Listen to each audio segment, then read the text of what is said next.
நேத்து விஜய் மாநாடு நடத்துறாரா? நிறைய பேர் யாராவது விஜய் ரசிகர் இருந்தா தயவு செய்து நான் சொல்ற விஷயத்துல கோவப்படாம உள்வாங்கி பாருங்க.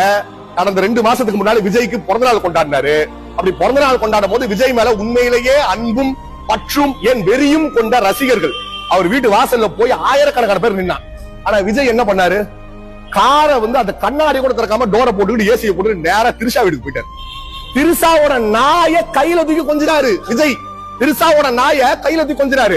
நேற்று மாநாடுல விஜய பாக்கணும்னு அவர் ரேம்ப் வாக் நடத்துறாரு. அது மேல ஏறினவ யாரு? அவர் தொண்டன் தானே. அவருக்காக சொந்த காசை போட்டு, அவருக்காக பேனர் வச்சு, அவருக்காக பஸ் பிடிச்சு, அவருக்காக கட்டு சொத்தை கட்டிட்டு என் தலைவனை தொட்டு பாத்திர மாட்டாலும் மேல ஏறி தொட வந்தவனை பவுன்சர்கள் வச்சு தூக்கி வீசுற காணொலிகள் இருக்குது. ஒரு தலைவன் செய்கிற செயலாது. தன்னை நம்பி வந்த தொண்டை நீ என்ன கொடுத்து வச்சிருக்கியா? நீ லட்சமா கொடுத்திருக்கியா? கோடி கோடியா கொடுத்திருக்கியா?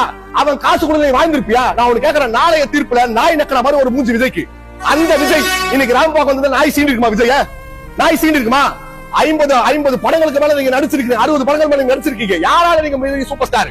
300 கோடி 400 கோடி காசு வாங்குறாரு. யாரால அவரு?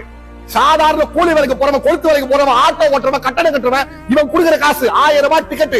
1000 ரூபாய் டிக்கெட் விற்கலாமா? இவர் ஊழலை இல்லாம பண்ணிட்டு பேசுறாரு. 1000 ரூபாய் டிக்கெட் விற்கலாமா? நீங்க சொல்லுங்க. 1000 ரூபாய் டிக்கெட் விற்கலாமா? அது கருப்பு பணமா இல்லையா?